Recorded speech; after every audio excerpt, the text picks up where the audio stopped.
After conducting an extensive study in the 1920s, Stephen Long, who was an influential American explorer, had this to say about the area that became the Dust Bowl.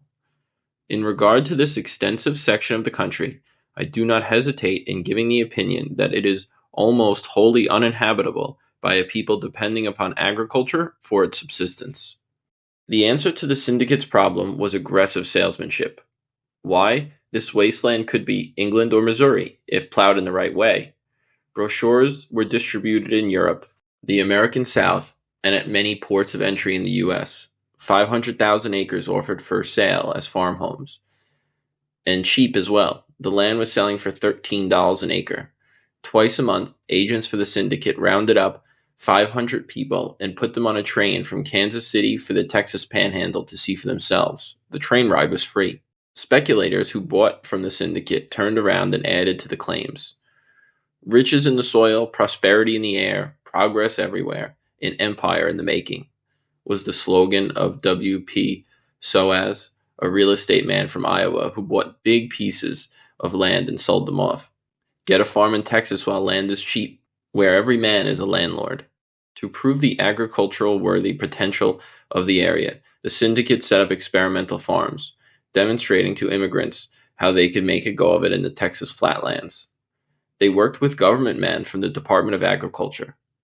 Well, sure, it rained less than 20 inches a year, which was the acceptable threshold for growing a crop without irrigation. But through the miracle of dry farming, a fellow could turn this land into gold. Put a windmill in, and up comes water for your hogs, chickens, and garden, and dryland wheat. It didn't need irrigation. Just plant in the fall, when a little moisture would bring the sprouts up, let it go dormant in the winter, and then wait for spring rains to get the crops going again. Harvest in summer. Any three-toed fool could do it, the agent said. As for the overturned ground, use the dust for mulch, farmers were advertised. It would hold the ground in place and keep evaporation down. That's what Hardy Campbell, the apostle of dry farming from Lincoln, Nebraska, preached. And the government put a stamp on his philosophy through their agricultural office in the Panhandle. No nester without the Campbell Soil Culture Manual, a how-to book with homilies that all but guaranteed prosperity. What's more, the commotion created by the act of plowing itself would bring additional rain, causing atmospheric disturbances. Rain follows the plow. Damn right. The Santa Fe Railroad printed an official-looking progress map showing the rain line, 20 inches or more annually, moving west about 18 miles a year, with new towns tied to the railroad.